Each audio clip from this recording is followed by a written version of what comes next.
Está começando mais um programa da série Mãos à Obra. Esta série é composta de 30 programas. Hoje você vai assistir ao programa número 13, Mãos à Obra, o programa da construção.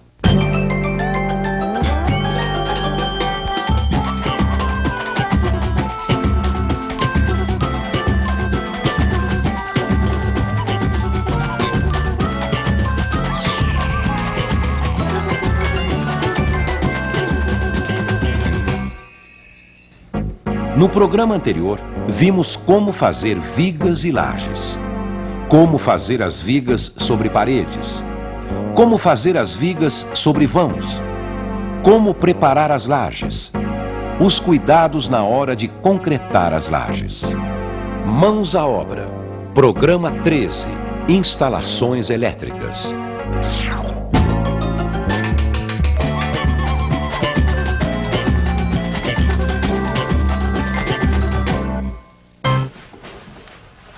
Oi, Pedrão. Que isso? Você comprou? Que nada, ganhei na rifa do Mané Cobrador. Primeiro prêmio. Parabéns, hein? Vai ser ótimo ter um micro-ondas aqui em casa, viu? Vai me ajudar muito. Onde é que nós vamos colocar? Esse que é o problema aí, né? Ele precisa de uma tomada só pra ele, meu amor. Eu acho que não tem tomada sobrando aqui na cozinha, não. Quando a gente fez o projeto da parte elétrica da casa, a gente não pensou nisso. Mas também a gente não sabia que ia ganhar um micro-ondas, né? Na rifa do Mané Cobrador. Olha, antes de fazer a instalação elétrica na sua casa, precisa pensar bem antes pra não ter problema depois, né? Mesmo que você contrate um eletricista, é importante você conhecer os materiais elétricos e saber como eles vão ser instalados.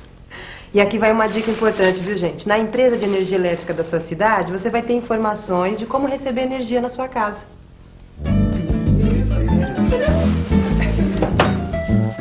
Você vai saber como colocar o poste de entrada e o eletroduto.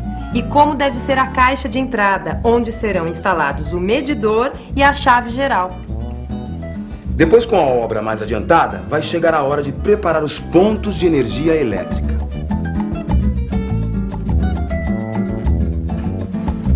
Olá, Pedrão, tudo bem? O que é que você vai precisar, amigão? Tá na hora de eu começar a fazer a instalação da parte elétrica lá de casa e eu tô pensando em contratar um eletricista. Olha, eu posso indicar um bom eletricista, mas eu vou dar um conselho. É importante você saber como se faz uma planta dos pontos de eletricidade para encomendar o serviço. Mas eu não conheço direito os materiais elétricos. Não tem problema. Eu posso dar umas dicas. Nessa fase você vai precisar de eletrodutos, caixas e o quadro de distribuição.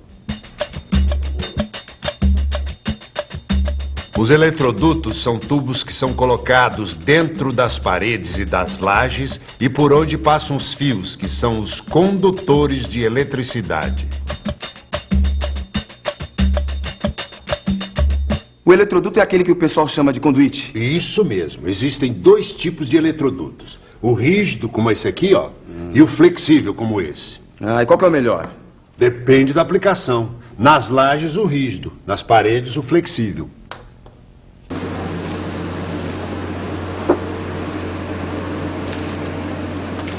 Ele é mais prático.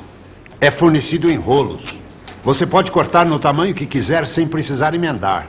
E tem mais. Por ser flexível, tem a vantagem de poder fazer curvas na parede. Agora, tem que tomar cuidado, porque nas lajes o flexível pode ser danificado durante a concretagem. É por isso que, nesse caso, você deve usar o rígido. Tá ficando lá.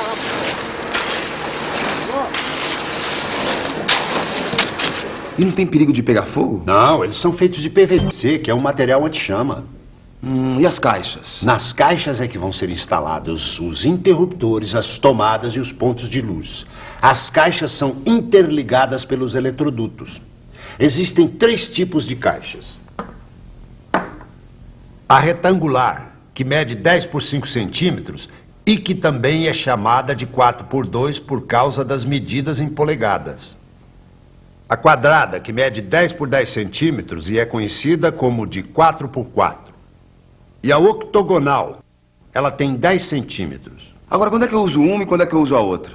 As caixas octogonais são usadas para as lâmpadas. As caixas retangulares e as quadradas são para interruptores e tomadas. E o quadro de distribuição? O quadro de distribuição é o centro de toda a instalação elétrica dentro da casa. Ele recebe os fios que vêm do medidor da entrada e distribui a energia para as lâmpadas, tomadas e interruptores. Ah, é como o coração, né? Que bombeia o sangue para as outras partes do corpo. Isso mesmo. Dentro dele tem uma chave geral e alguns disjuntores. E o que é disjuntor? É um tipo de interruptor que ele desliga sozinho quando a corrente elétrica passa de um certo limite. É uma proteção do circuito para evitar sobrecarga nos fios e cabos elétricos. Interessante. Tem a mesma função de um fusível.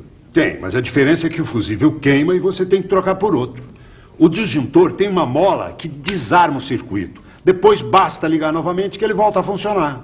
Mas o disjuntor não queima se ficar ligando e desligando? Se o disjuntor ficar desarmando toda hora, é sinal que o circuito está sobrecarregado. E nesse caso, não adianta trocar só o disjuntor. Tem que ver se a fiação aguenta. Como assim? Por exemplo, se você colocar um disjuntor de 20 amperes para uma fiação que aguenta 15 amperes e ligar vários aparelhos ao mesmo tempo, você corre o risco de aquecer demais os fios e provocar um curto-circuito. Opa, aí é perigoso. É por isso que precisa calcular a capacidade dos disjuntores de acordo com a necessidade de energia de cada circuito e com o tipo de fiação. E quantos disjuntores eu vou precisar ter? Um para cada circuito. E quantos circuitos eu vou ter? Bom, aí você vai ter que seguir umas regrinhas. Primeiro você vai separar os pontos de luz das tomadas. Depois você vai separar o andar de baixo do andar de cima. E por último você vai criar um circuito só para o chuveiro. Bom, então são 7 circuitos. Mas faça tudo isso evitando sobrecarga nas tomadas especiais. Não ponha mais de 3 no circuito. Não, deixa comigo. Agora você precisa definir quantas caixas vai usar, de que tamanho e onde elas vão ser colocadas. Bom, então tá bom, Sr. Freitas. Eu vou fazer a lista de todo o material que eu preciso, aí depois eu volto. Ok, Pedro. Qualquer dúvida me procura, eu vou estar aqui. Tá ok, Sr. Freitas. Brigadão, hein? De nada. A parte elétrica ela já passa, né? E deixa os conduítes embaixo na laje, né? Então a gente já sabe que ali onde tem aquele conduíte vai subir normalmente uma caixinha. Então a gente já, com o eletricista que a gente toma a informação, a altura que tem que ser as caixas. Por exemplo, a minha parede, na segunda fiada vai ter uma caixinha, na sexta fiada vai ter outra. Então eu já estou sabendo, porque o eletricista já passou e já nos informa, né? Porque é para poder a gente não fazer errado, senão depois complica. Aí vai ter que quebrar, vai ter que manchar, qualquer coisa. Ela tem que pensar assim, como se ela estivesse morando dentro da casa. Aí as necessidades dela, onde é que ela colocaria, por exemplo, televisão, onde é que ela iria colocar a máquina, onde é que ela iria dentro da cozinha, como que ela iria trabalhar, como que ficaria mais prático. Então acho que ela teria que pensar em qualidade e praticidade, né, para procurar facilitar o máximo possível. E tentar também não pensar assim, em carregar muito uma tomada, por exemplo, ali eu vou pôr rádio, televisão, ferro. Tentar ser racional, mas distribuir bem a eletricidade. Acho que isso aí também faz parte da questão de evitar acidente, curto-circuito, dentro da casa, essas coisas todas, né? Então acho que é isso, ela tem que pensar, racionar como se ela estivesse dentro da casa e se imaginar de uma forma prática.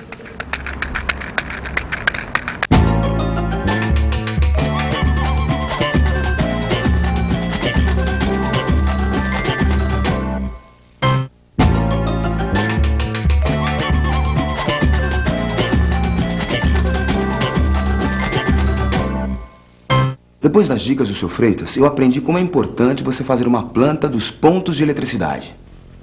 Pontos de eletricidade são todos os locais da casa onde você vai instalar uma lâmpada, um interruptor, uma tomada. Ah, isso inclui também o quadro de distribuição. Que deve ser colocado num lugar discreto para não aparecer demais. Geralmente ele é colocado atrás de uma porta. Agora, outra coisa importante, ele tem que ser instalado próximo das maiores cargas da instalação e do relógio de luz. De qualquer forma, ele deve ser colocado num lugar de fácil acesso, mas longe de botijões de gás ou fogões. Ele não pode ser instalado no banheiro também por causa da umidade, né? E além disso, a tampa do quadro deve ficar sempre fechada. Ele pode ser limpo, sim, mas nunca, jamais deve ser lavado, né? Os pontos de luz são aqueles locais onde a gente vai instalar a lâmpada. Devemos pelo menos prever um ponto de luz no teto para cada cômodo. E além do ponto no teto, pode ser colocado também um ponto na parede, que é chamado de arandela. Os interruptores servem para interromper e restabelecer a passagem da corrente elétrica, ou seja, apagar e acender os pontos de luz. Eles devem ser colocados próximo das portas, porque assim fica mais fácil você acender, e nunca atrás delas, porque senão dificulta. Devem ser previstos 2 tipos de tomadas, as de uso especial e as de uso geral. As tomadas de uso geral são aquelas que a gente ainda não tem o uso definido e servem para ligar TV, videocassete, aparelho de som, abajur. As tomadas especiais são aquelas que a gente vai ligar a aparelhos que têm uma voltagem diferente ou um consumo elevado, como geladeira, máquina de lavar, chuveiro elétrico, Micro-ondas. Foi por isso que o seu Freitas ensinou pra gente uma regra básica para saber quantas tomadas devem ser instaladas em cada cômodo. A proporção ideal é uma tomada para cada 5 metros. E você calcula isso da seguinte forma. Você soma o comprimento de todas as paredes do cômodo. Por exemplo, se você tiver um quarto de 3 metros por 3 metros e meio, o contorno é de 3 mais 3 mais 3,5 mais 3,5, que é igual a 13 metros. Aí você divide esse valor por 5. Então, 13 metros dividido por 5 é igual a 2,6. Esse número você arredonda para cima e vai dar 3 tomadas para esse cômodo. Mas atenção, no caso da cozinha, que é necessário ter mais tomadas, essa proporção deve ser menor. Uma tomada a cada 3,5 metros.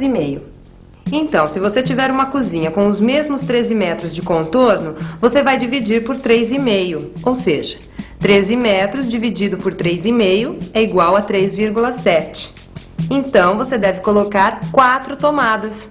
No caso do banheiro, não se esqueça de colocar uma tomada junto ao lavatório, mas tome cuidado para que essa tomada e o interruptor fiquem a mais de 60 centímetros do box. Outra coisa importante é você adotar um padrão de altura na colocação dos diversos pontos de eletricidade. Isso vai facilitar a sua obra, porque você coloca os pontos todos na mesma fiada de blocos. Ai, depois fica tão bonito depois de pronto. Mas para isso existe uma tabela, e essa tabela é a seguinte. As tomadas baixas, de uso geral, devem ser colocadas a 30 centímetros do piso. As tomadas médias, como as do lavatório, do banheiro, da geladeira, do liquidificador, da máquina de lavar, do freezer, da campainha da rua, do micro-ondas, devem ser colocadas a 130 centímetros do piso. As tomadas altas, no caso do chuveiro elétrico, devem ser colocadas no mínimo a 225 centímetros do piso. Os interruptores devem ser colocados a 130 centímetros do piso. E as arandelas devem ser colocadas a 190 centímetros do piso.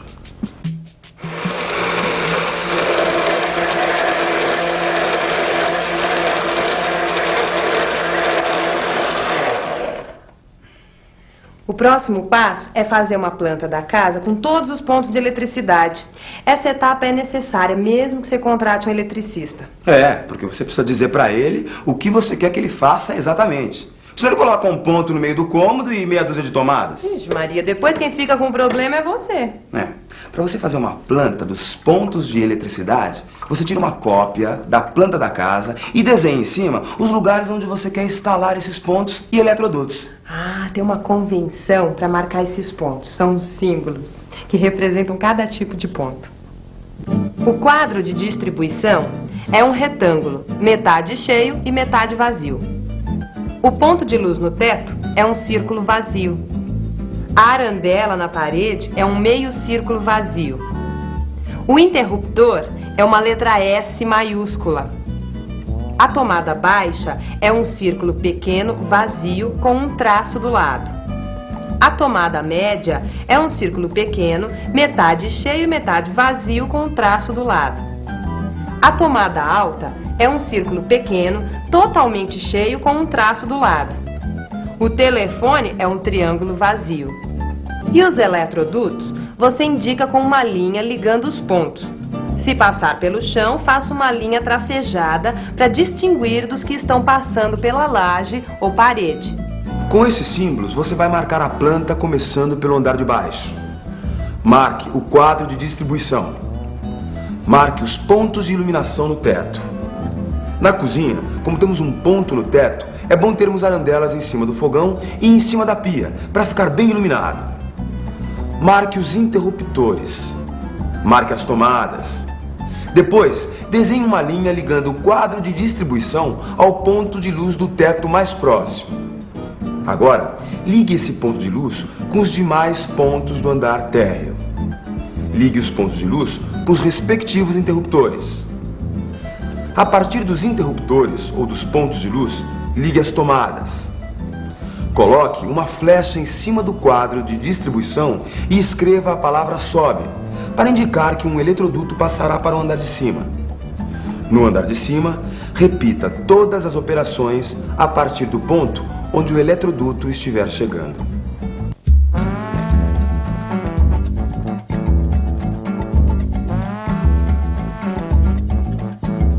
Com a planta pronta, você pode colocar as caixas. As caixas devem ficar bem presas, tanto nos blocos como na laje. Use um pouco de argamassa de cimento e areia 1:4.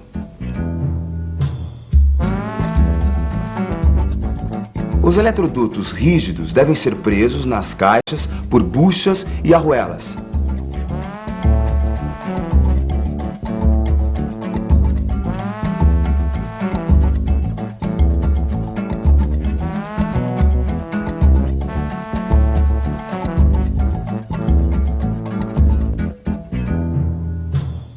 Os eletrodutos flexíveis passarão dentro da parte oca dos blocos e os rígidos ficarão concretados na laje.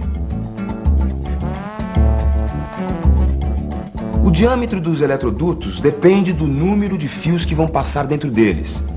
É recomendável usar eletrodutos de no mínimo 3/4 se for rígido e 25 milímetros se for flexível. Nunca passe mais do que 6 fios dentro deles. Você tem que fazer também um eletroduto separado só para os fios do chuveiro e outro para o fio do telefone e o cabo da antena da televisão. E aqui tem alguns detalhes importantes. O eletroduto que sai da caixa deve ter uma ponta sobrando acima da laje para continuar a instalação no andar de cima. Tampe com papel ou estopa a ponta dos eletrodutos e as caixas para evitar que entre água, sujeira ou concreto durante a obra, o que pode estragar as caixas ou entupir os eletrodutos. Bom, seguindo essas etapas, passo a passo, você está preparado para fazer os pontos elétricos da sua obra. E assim evitar erros e esquecimentos. A gente não tem tomada para o micro-ondas, mas a gente tem para o liquidificador. E eu vou me refrescar com esse suco, meu amor, porque eu vou lá no Seu Freitas comprar todos os materiais para fazer a instalação dessa tomada. Muito bem, Pedrão. Eu vou com você. No próximo programa, a gente vai falar sobre a construção das paredes do piso superior. Fique à vontade. Afinal, a casa é sua. Oh. Não, meu amor? Se eu fosse construir um sobrado, eu faria uma estrutura bem forte embaixo e pensando assim em termos de qualidade, mas uma estrutura mais leve em cima. Reforcei a casa embaixo, muito reforçado. Aí, primeiramente, eu fiz minha escada e subi para cima. Deixei tudo certinho para poder construir em cima. As paredes você tem que levantar o mesmo padrão que foi feito de baixo. Tem que acompanhar o aprumamento de baixo. E vai até em cima. Padrão, né? Olha, a prioridade minha é minha família, certo? Eu acho que não só minha, mas de todos, né? Temos lá para, mesmo que amanhã chegue um momento que a gente vai ter que ir mesmo, então a família já tem um amparo, né? Certo? O meu objetivo é esse, né? Porque, veja bem, às vezes você tem oportunidade na vida, você deixa passar. Vai deixando passar, então chega um momento que você fala, vou ter que agarrar essa, porque se eu soltar essa, nunca mais. Eu vou para debaixo da ponte, né? Então é uma coisa que eu vou te falar. Cada tijolo desse aqui que nós estamos levantando é com amor, entendeu? Tem que ser com muito carinho, não é falar assim, não, vou levantar aí de qualquer jeito, não. Tem que ser com muita paciência mesmo. Um amor mesmo, como se fosse do pai para filho. Porque aqui vai ficar a nossa família, né? No programa de hoje, vimos como fazer a instalação dos pontos de eletricidade. Quais são os tipos de materiais elétricos? Como calcular a quantidade de material necessária? Como fazer a planta dos pontos de eletricidade? Os cuidados na hora de fazer a instalação. Qualquer construção ou reforma exige a participação de um profissional habilitado responsável pelo projeto e pela execução da obra. Procure a Prefeitura ou o CREA para obter mais informações a respeito.